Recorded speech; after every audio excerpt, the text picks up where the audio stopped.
Olá, meu nome é Maria Alice, bem-vinda ao meu canal de YouTube. Eu sou professora de filosofia, doutora em ética e filosofia política. Eu tô fazendo alguns vídeos aqui no YouTube bem curtinhos, explicando alguns conceitos básicos, né? O que é tal coisa. E aí o vídeo de hoje é sobre o que é dialética. E aí eu não quero fazer uma... A ideia desses vídeos não são discussões muito aprofundadas, é só assim, fazer um panorama geral e aí em outra oportunidade eu posso, né, trabalhar esse conceito num autor X e aprofundar um pouco mais. Então, dialética é um termo muito importante para a filosofia. A gente pode falar de dialética em Platão, em Aristóteles, na modernidade mesmo, em Hegel, em Marx. É um conceito muito importante. Então, eu vou falar ele de uma maneira bem geral, tá? Então, que fique claro isso.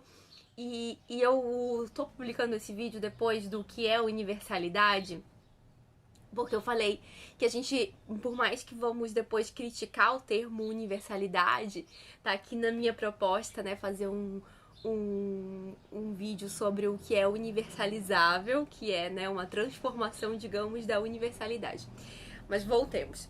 Então eu falei lá naquele vídeo que não é pra gente jogar o bebê junto com a água do banho, né? Quando a gente tá dando banho no bebê, a gente tem que segurar o bebê e entender o que tem que jogar fora. E eu acho que a dialética explica isso pra gente. Como que a gente se apropria da história, como que a gente utiliza a cultura filosófica para pensar filosoficamente e quando discutir e quando criticar um termo, não jogá-lo inteiramente fora e voltar para o panorama anterior a ele. Não é essa a ideia.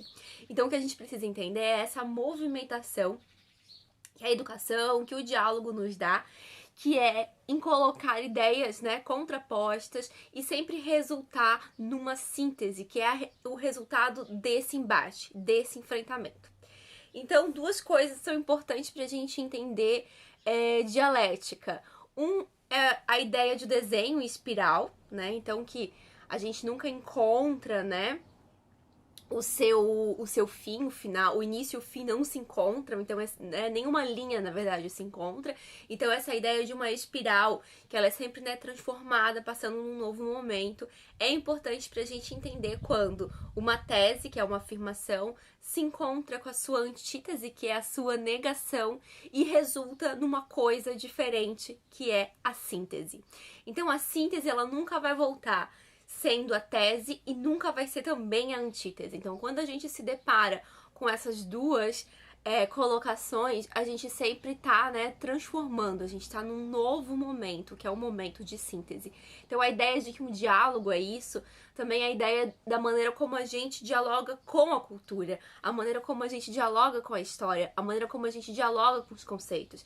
Eu percebo, eu sempre ensino esse conceito assim no início do semestre, porque os alunos têm uma dificuldade de entender muitas vezes quando a gente coloca um tema A e apresenta sob nova perspectiva, que é B, a gente não necessariamente tem que ficar com A ou B. A gente pode pegar um pouquinho do A, um pouquinho do B e fazer, por exemplo, um C, né? Uma outra tese que tem coisas que passaram por essa movimentação.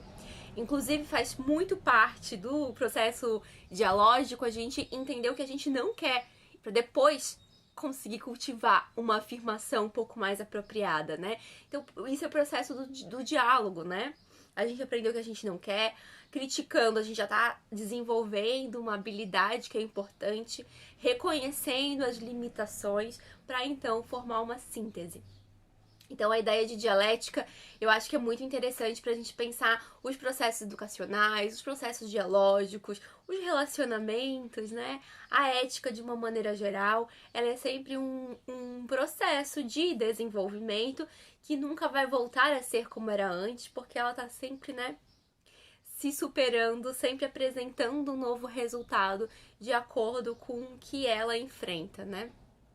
Então, quando a gente, na história da ética, por exemplo, da filosofia moral, quando a gente passa pela modernidade, trabalha o conceito de princípio, de universalidade, e aí a gente vai para uma ética como, por exemplo, a ética do cuidado, que vai falar de um contexto, né, de uma singularidade. A gente não tá voltando a falar, por exemplo, de um relativismo cultural que tá pensando os conceitos realmente separados e sem ter uma preocupação com o coletivo, com a construção, sem ter uma noção de um debate intercultural.